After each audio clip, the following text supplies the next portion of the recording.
வணக்கம். விடுதலை ராஜேந்திரன். அமெரிக்காவில் டெக்சாஸ் மாநிலத்தில் ராகுல் காந்தி பேசிய ஒரு பேச்சு மிகவும் குறிப்பிடத்தக்க ஒன்றாகும். இந்திய ஒற்றுமைக்காக அவர் மக்களை சந்தித்த நடைபயணம் வழியாக நான் மக்களிடமிருந்து பல பாடங்களை கற்றுக்கொண்டேன், என்னுடைய சிந்தனை வழி போக்கை அது மாற்றி அமைத்து விட்டது என்று ஏற்கனவே ராகுல் காந்தி ஒருமுறை கூறியிருக்கிறார். தொடர்ந்து அவர் சமூக நீதிக்கும் சம பங்கீடுக்கும் குரல் கொடுத்து வருவதையும் நாடு பார்த்து கொண்டிருக்கிறது. இந்த பின்னணியில் அவருடைய டெக்சாஸ் பேச்சையும் நாம் ஒப்பிட்டு பார்க்க வேண்டிய அவசியம் இருக்கிறது. இந்திய அரசியல் அமைப்பிலும் சரி, இந்திய அரசியல் கட்சிகளிலும் சரி, இன்றைக்கு 3 குறைபாடுகள் இருப்பதை நான் பார்க்கிறேன். அன்பு என்பது இல்லை, மரியாதை என்பது இல்லை, ஹியூமிலிட்டி என்பது இல்லை.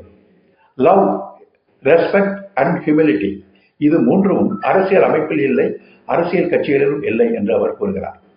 அன்பு, மரியாதை, ஹியூமிலிட்டி என்ற சொற்றொடருக்கு வெறும் பணிவு என்று நாம் அர்த்தம் கொண்டு விட முடியாது.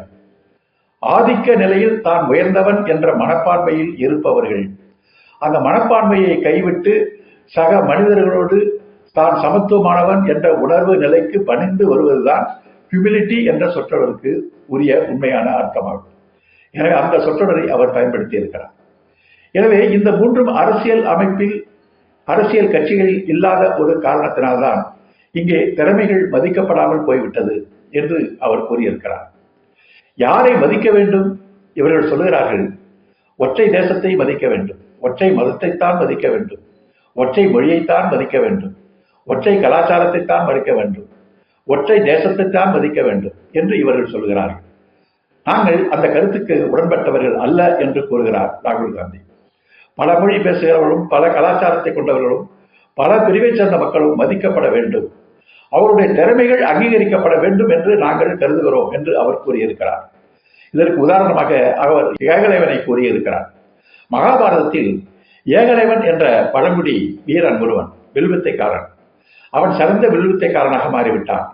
குரு துரோணாச்சாரிக்கு இது பொறுக்கவில்லை. ஒரு பழங்குடி சமூகத்தில் பிறந்த ஏகலைவன் எப்படி மிகச்சிறந்த வீரனாக முடியும்? அது அவனுடைய தர்மத்திற்கு எதிரானது என்று கருதி உன்னுடைய கட்டை வெள்ளை எனக்கு தானமாக கொடு என்று கேட்கிறார். அதை ராகுல் காந்தி குறிப்பிடுகிறார். திறமைமிக்க அந்த வில்வித்தைக்காரனுடைய திறமை கட்டை விரலை வெட்டி கேட்டு பறிக்கப்பட்டது. இன்று லட்சக்கணக்கான ஏகலைவன்கள் இந்த நாட்டில் இருக்கிறார்கள். ஆனால் அவருடைய திறமை மதிக்கப்படுவதில்லை, அங்கீகரிக்கப்படுவது இல்லை. அதனால்தான் இந்த நாட்டில் வளர்ச்சி என்பது இல்லாமல் போய்விட்டது. இந்த திறமைகளை அங்கீகரித்த காரணத்தினால்தான் தமிழ்நாடு போன்ற மாநிலங்கள் இன்றைக்கு உற்பத்தியில் முன்னோடி மாநிலங்களாக திகழ்ந்து கொண்டு இருக்கின்றன என்று அவர் சுட்டிக்காட்டி இருக்கிறார். சமூக நீதி அடிப்படையிலும் சமத்துவத்தின் அடிப்படையிலும் ராகுல் காந்தி பேசியிருக்கிற இந்த உரை பெரியாருடைய சுயமரியாதை என்ற கருத்தோட்டத்தில் இணைந்து பயணிக்கிறது.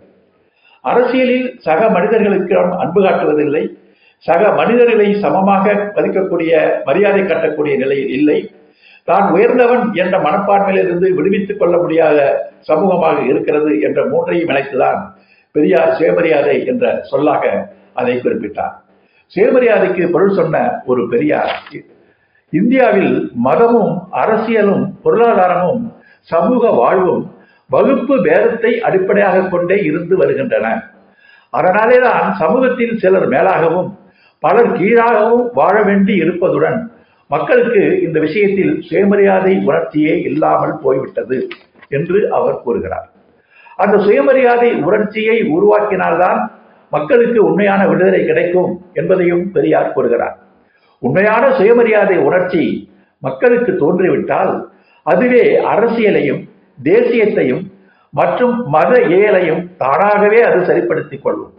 அப்போது சுயமரியாதை வேறு, அரசியல் வேறு, தேசியம் வேறு, மத இயல் வேறு, ஒழுக்கையில் வேறு, அன்பியல் வேறு என்ற பாகுபாடுகளும் பிரிவுகளும் கண்டிப்பாய் மறைந்து போய்விடும்.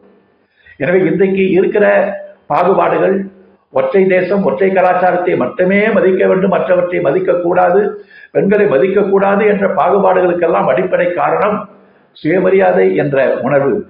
அதாவது லவ், ரெஸ்பெக்ட், ஹியூமிலிட்டி என்று 3ம் உள்ளடக்கிய சுயமரியாதை என்ற கருத்தோட்டம் இல்லாததான் காரணம் என்று ராகுல் காந்தி கூறியிருப்பதை பெரியாரியருடன் நாம் ஒப்பிட்டு பார்க்க வேண்டிய அவசியம் இருக்கிறது.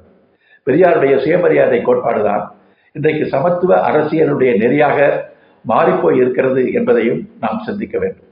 நன்றி, வணக்கம்.